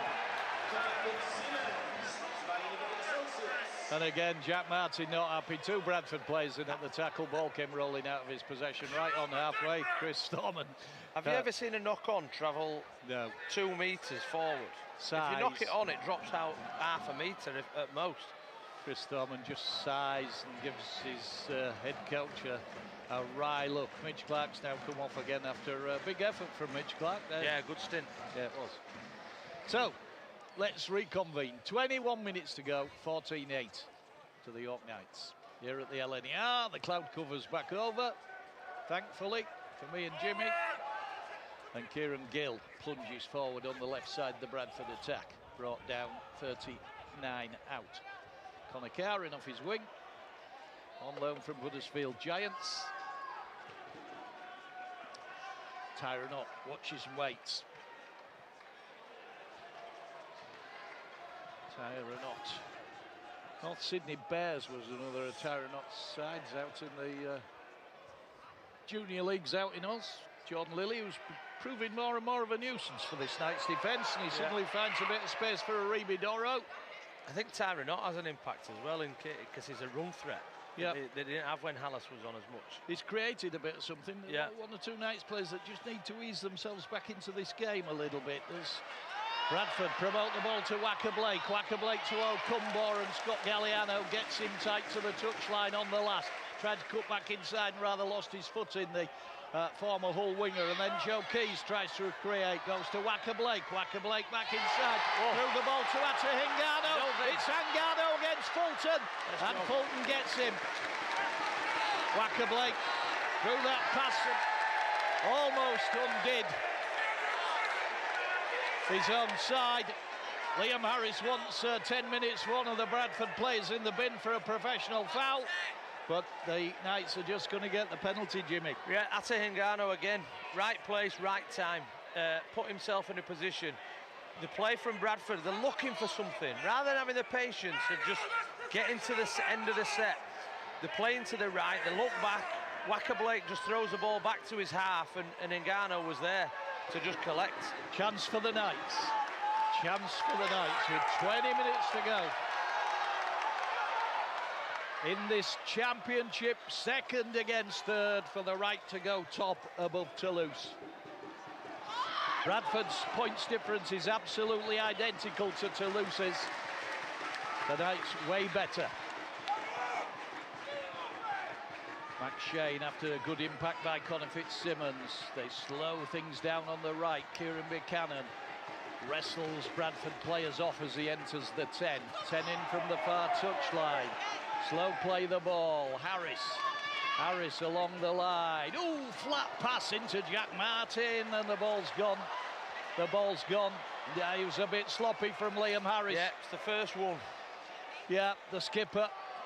Just sun got to him a bit there, and that spoilt the intentions of the Knights as Fenton Rogers gets the offload to Joe Keys. Two players rolling about on the floor, Fitzsimmons and Rogers in back play. Nothing in it, I don't think. O'Cumbaugh gets wrestled to the ground. 40 metres from the Bradford line. Paul McShane extricates himself. Joe Keys goes to Luke Cooley. Cooley just tries to plunge through the advancing Knights line, and Fitzsimmons and Thompson get him. Here comes Doro. Doro, maybe a little bit of a late hit from Jesse D. Yeah. Too late. It was too late. You go error, penalty. You're inviting pressure. That composure's got to be there for your defence as well as your attack, and it's come up with a little bit of a question mark against both there. Jesse D, late hit on Fenton Rogers, and it was only a bit of a bump on the shoulder, but good enough to, as you've said before, to give the referee an excuse to give the penalty. Jimmy, Waka Blake taps, goes to Keys, more pressure for the Knights. The Buffalo, Connor Fitzsimmons arrests the progress of Fenton Rogers in centre field, 25 out. Tyron Ott, short ball to Michael Lawrence, he sets off at pace, brought down. That's half out the defensive line there. Here comes Doro again. Doro to Keys, right side the attack. Hooley just tries to wend his way past Atingano. The wrestling match won by the Tongan. Touch judge making a point. Yeah. Ball back to Keys. Keys to Rogers. Rogers bounces off one. McShane gets him. Fitzsimmons gets him, but they're in the 10, just to the left of the posts. 14-8 to the Knights. Here's Doro again, prompting away. Great defence. That moves forward. Great tackle on Zach Fulton from Jesse D. They go deep, they go back to Lilly. What's Lilly doing here? He jinks one way, puts the kick in, over the far side. Ball runs loose, kick dead by the Knights. Yeah. Drop out from under the post, good kick from Jordan Lilly. Yeah, a better set from Bradford. They went all the way to the finish, to the kick. They kept the ball tighter, didn't try to overplay, building pressure on York. The defence from York was strong. It's that type of game, isn't it? Top two. Just, I see Brian Noble has now come over to the touchline down here. Logan Bayliss about to come back into the action. An arrest for one of the Bradford forwards, whichever one I think is probably feeling the most fatigued about there in the heat. So, drop out from under the post from Liam Harris. Rattles it up the middle. Luke Cooley takes it right on halfway. And then Michael Lawrence in the 8 shirt sets about redressing the position for the visitors, for the Bulls. Tyron Ott goes to Rogers again. Getting through a lot of work, Fenton Rogers.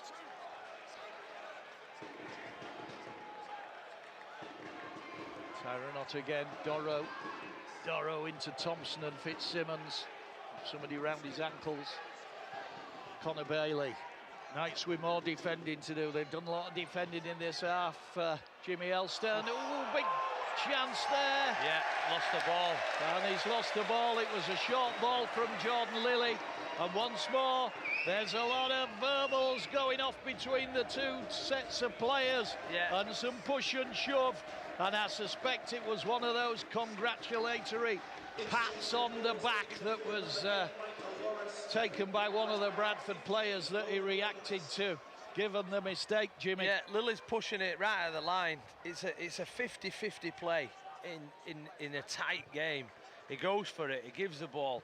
He's tackled as he's receiving the ball, and he just doesn't manage to keep hold of it, which gives York a chance. That pressure that they're building is just giving that, release, a little bit of a release, and now York have to compose themselves and try and finish with a kick down here. So the Knights with some work to do to bring this ball out of defence. BBC Radio York, dramatic, frantic, enthralling action here on a Sunday afternoon in the Rugby League Championship, Betfred Rugby League Championship. What a game we've had in front of us for 67 minutes. We've got 13 left. Paul McShane to Holyfield. Holyfield who got that only try of the second half. I didn't even put the time, but it was somewhere around about 46 minutes in. Nice, sets it about clearing the lines. Jack Martin would like the ball. He's got it. And the Aussie leads by example. Just does his job, doesn't he, Jack Martin? Yep. Just repeatedly sets up and gives them hungry for the ball. McShane puts the kick in. There's his smart. He's not got the angle, but Okumbo, what a length on that. Okumbo's going nowhere. Brilliant work from Paul McShane. That potent left foot drilled the kick in. I thought he was going for the 40-20. The angle was absolute. The angle was good, but the weight was stunning, Jimmy. I've just been watching him in back play, pointing, gesticulating, telling everybody where they need to be in defence. He's talking to his players on the inside. He then comes up with an absolutely magic kick. Great little weapon to have for your York Knights, and Mash must be so pleased they got that deal over the line. Yeah, absolutely. He's a man of steel who could still play Super League.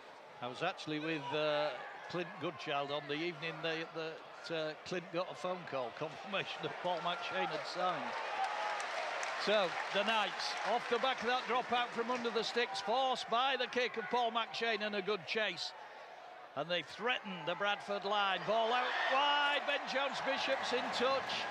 And Jesse D wrings his hands on the left side of the attack because he knows that the Knights have tried to force in at the right corner when possibly they ought to have been a little bit more circumspect, taking the tackle out there and come back the other way. He's had a go, Anna. You can't knock the half. He's been solid all day. He's looking to put the game to bed, and he sees his Ben Jones-Bishop in space. It's his trigger, he's got it there, and he thinks he'll go this, and it's just good defence by Bradford. This is a big set. This is a massive defensive set for York. Yeah, so Bradford play the ball on the 10. Okumbo knocks Paul McShane down, keeps going. Was stolen one-on-one. Stolen one-on-one by Holyfield off Okumbo. Look at McShane, calm. Now, calm. Paul McShane just asking for calm among his troops. What a brilliant bit of work by Holyfield. Jack Martin takes the line on, drives hard. Gets to within 6. McShane to the right of the post. Again, calmness personified. Goes to Thompson. Thompson knows That's what it's about. Ball's been ripped out. Penalty. 2 points. This has got to be 2 points. Dismay among the Bulls fans in close proximity in the South Stand, but it was obviously just ripped out by a Bradford player. The importance of having intelligent rugby league players. Holyfield there, there's 4 men in the tackle. whether he's called or whether it's just reactionary, but he knows that he's got him on his own and he knows he's got the ball in his hand. It's a massive play. It's a massive play, but it can only be done by somebody who's grown up watching it, and he'll have been to every training session with his dad, and he'll have been there with Jamie at games, he'll have seen, he's lived and breathed it. And there, that education comes to the fore right when York need it, right when they'd put the pressure off them. They're back under it now, Bradford. There you go. Jamie Field, of course, Ollie's dad. And the youngster coming up with such a massive play. And Liam Harris setting the penalty up. Sadly, somebody's dragged the clouds away again, Jimmy Elston. Yeah, it's hotting up. Hotting up. I'm just keeping an eye on the talk between Harris, obviously when he's kicking the goal, and then what goes on with McShane. It's like Paul McShane's come on and just given them a little bit of a guidance to move him around and calmed him down a little bit. 16-8 if this goes over. Taking as much time as he can. Evans goes waving his arms about like a seagull. Doesn't say glove arms, so it has wings. And Liam Harris is successful. It is York Knights 16, Bradford Bulls 8. And we have, by the time we get kicked off again, something in the region of 9 minutes. Somewhere in the next 9 minutes, Jimmy Elston, I'm going to ask you for your man of the match. Oh, I better start thinking then. Who's going to win it? Will they go short? Will they go short? They do go short, Lily. Well, it's sort of half short. Contested in the air. Knocked forward by Ben Jones-Bishop, according to referee Matty Lynn. I think Bradford are going to get the ball. Lily's pointing his arms in all directions, and the other two players on the floor are just a Bradford player, Jimmy. Yeah, just looks like a Bradford player's come out of the challenge and landed flat on his back, so there'll be a bit of caution. It's a short kick-off. They had to go short, didn't they? You've got 8 minutes left, 8-point game. It's as tight as it could possibly be. One of the young stars of the York Valkyrie side. Progressed from the under-19s, played off the bench today for the Valkyrie, Talisha Frederick Maynard, and I can tell you, she is going to be a star. Some name as well. Yeah, absolutely loved by the Valkyrie fans. And she's just your typical rugby league prop forward. Just straight up the middle and just bash anything that comes in your way. So here we go, Bradford ball. I think Chris Huff's played as many minutes as some players. Yeah, well, I was going to say it now. He's got no water bottle in his hands. I've given poor old Huffy a bit of a bashing today, so I better not say anymore. But yeah, you're right, he spent so much time out there. Wacker Blake tries to cut inside. Jesse D likes to tackle on Wacker Blake, I can tell. Sam Hallis trying to prompt Bradford forward in the form of Logan Bayliss. 16-8, 7:52 on the clock. Hallis again steps off the ball, goes to Keys. Keys tries to dummy. Jesse D belts him.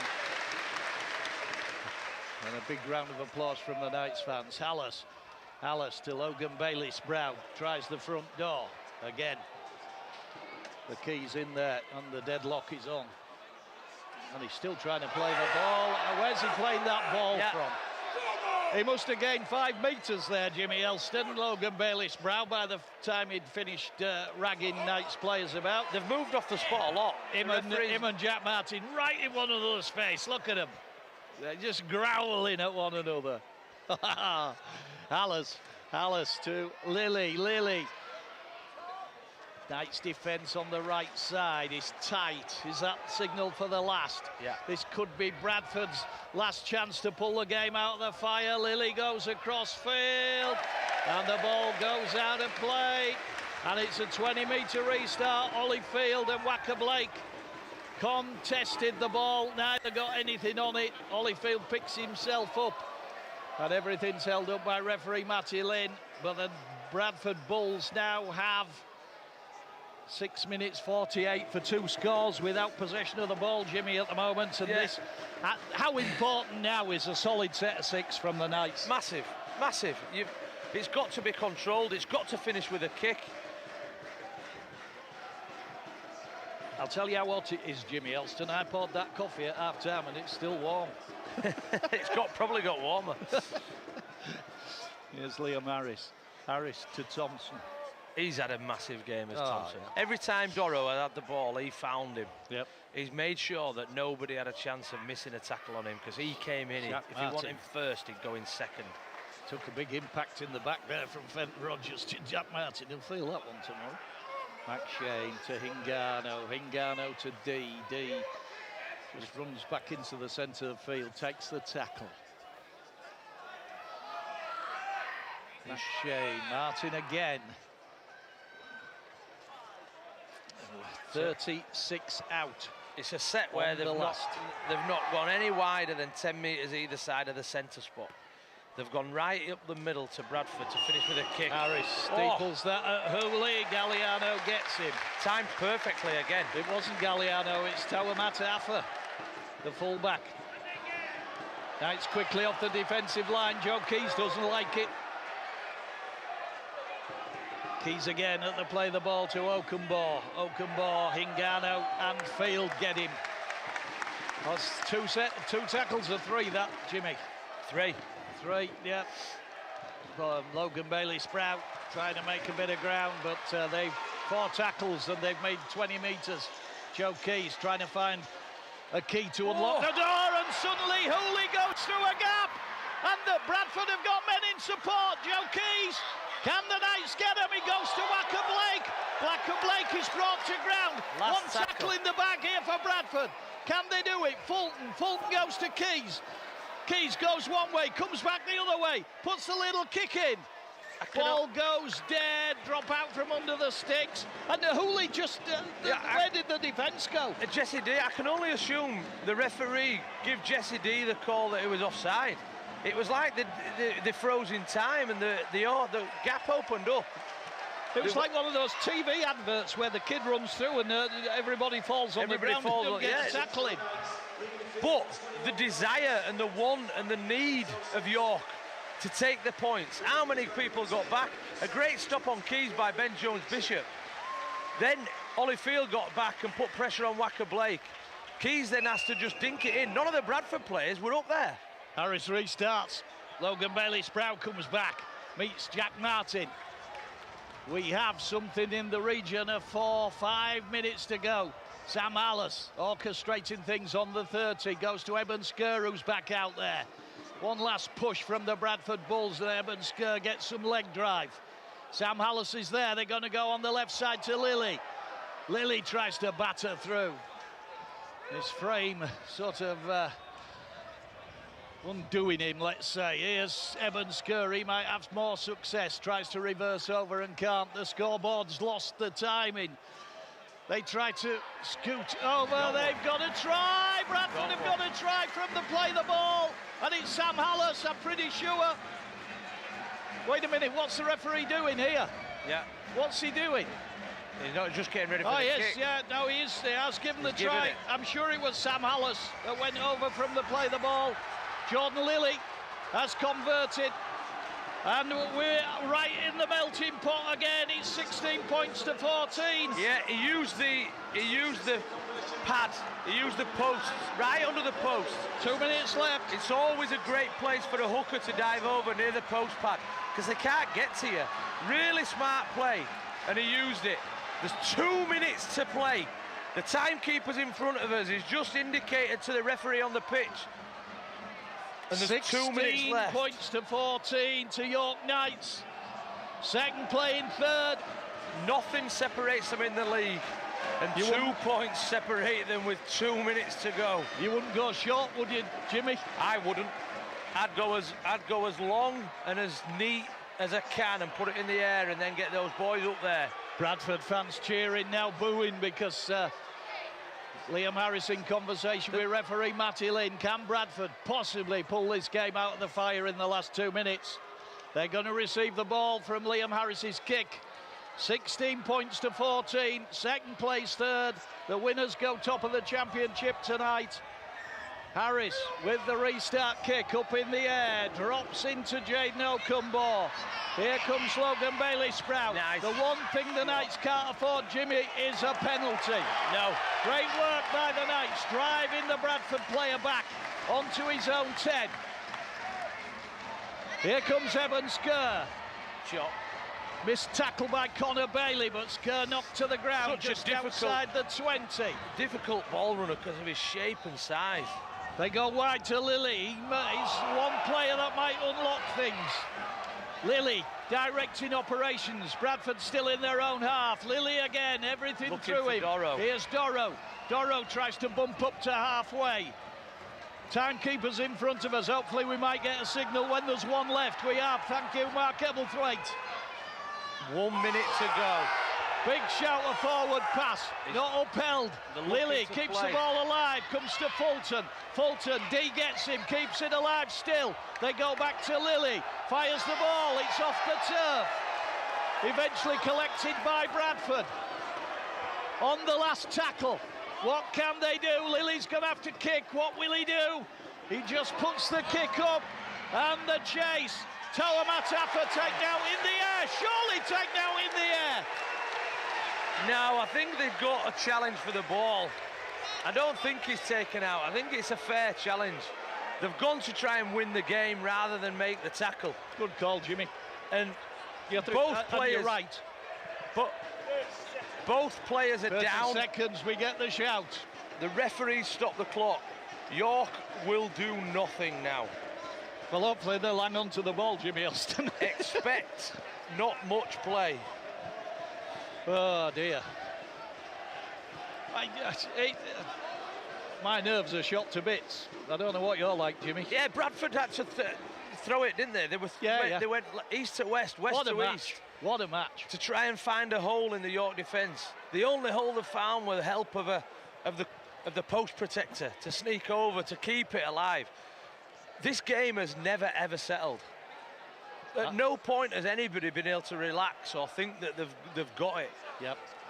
Are the Knights going to go 3-0 against Bradford this season? Are they going to go to the top of the championship? I tell you what, Aribi Doro, 80 minutes. They're getting their value out of that lone move. Oh no, he's been fabulous. He's had a good game. We've postponed man of the match at the moment. Here's Talamatafa to play the ball. Paul McShane. Ball into Ben Jones-Bishop. Bradford have to hunt the error. We're waiting for the hooter. Slow play the ball. Second effort on Connor Bailey. Connor Bailey plays the ball. Kieran Buchanan. Bradford trying to ease him to the touchline. Can't do so. The Knights are 35 from their own line. Everything's the slowest it could possibly be. There's the hooter!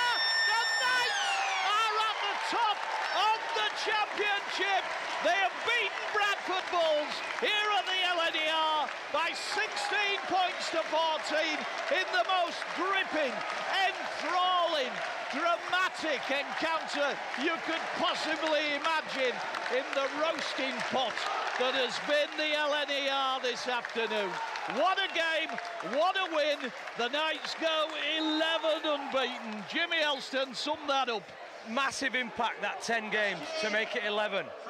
They showed they had the patience, and more importantly, they showed they had the players. For me, Liam Harris was the best player on the pitch when it needed it. He came up with the goal kicks, he came up with the run play, he came up with the right pass, and he was the man of the match. Behind him in that spine, the fullback had a fantastic game. Paul McShane, when he was on the pitch, was unreal with his performances. The kick to keep Okunbor there, this rip ball from Holyfield, they're all massive momentum swings. When Bradford thought they had it, somebody within the York side had the composure, had the rugby league intelligence to take back that pressure. And it was those moments that made the game York's. And in the end, they then had to hold on, and they did hold on. The fullback's last catch put his body on the line. That wins the game for him. Fantastic display by York.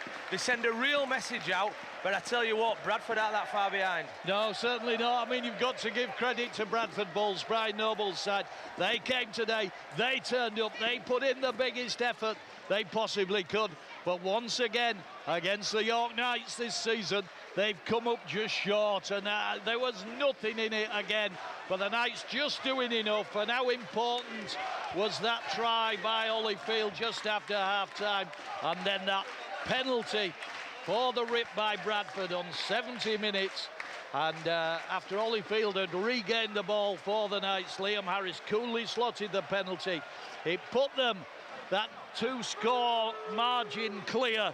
And although Bradford scored on 79 minutes, Sam Hallis creeping in adjacent to the post from the play the ball after Lou Cooley's break, and converted very, very quickly by Jordan Lilly. Bradford couldn't pull it out the fire, and Brian Noble, the Bradford coach, just making a slow walk towards the tunnel. You've already heard the greeting that referee Matty Lynn and his officials got. The Knights fans were happy, and I think they felt possibly that they contributed to keeping the Bulls in the game, but that's all a matter of conjecture and possibly even one-sidedness. Knights are celebrating at the moment, and Jimmy, what an advert for Championship Rugby. Yeah, fantastic. I mean, Bradford went big in the pack. You know, we've picked out some of the spine players who made things happen, but they can't make that happen without the effort and the guile and the work that the York front row and substitutions and back row put in. I thought, in many ways, Jordan Thompson, without him out there, Aribidoro might have bust the line. He made sure that when he carried the ball, he put himself in front of him. That takes some doing. He's an absolutely devastating runner of the ball. But he got fed up of running because the York Knights pack found him over and over again and found a solution to him. You know, the front rowers, the way Mash changed them, they had a different option. When Evan Skird and Ronan Michael were on, they had to change. They had to find a different way because they weren't long-rangey. They were punchy players. They were getting through the line, and they got Bradford on the front foot. And then they had to stay tight on the line, and they did. Bradford fought like hell to get back into that game. And for York to come out on top, 1-17, deserve a massive pat on the back. Yeah, I mean, I've said it before this season, one of the York Knights' qualities among many of this side this season is they have this like chameleon ability to change shape and change form, to not only when they're going forward but to combat the opposition. The systems are good. You know, you've got to look at the coaching there.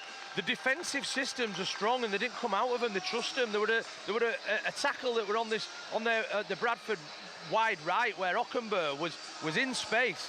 And he was given 5 metres to run into, but coming across with a York defence, and they were calm and confident. He had to step inside in the end, and he stepped inside into 3 players, and this stifled Bradford's attack. You know, they've got massive edges, they've got massive middles, and they didn't find an offload. They didn't find a way to play through them.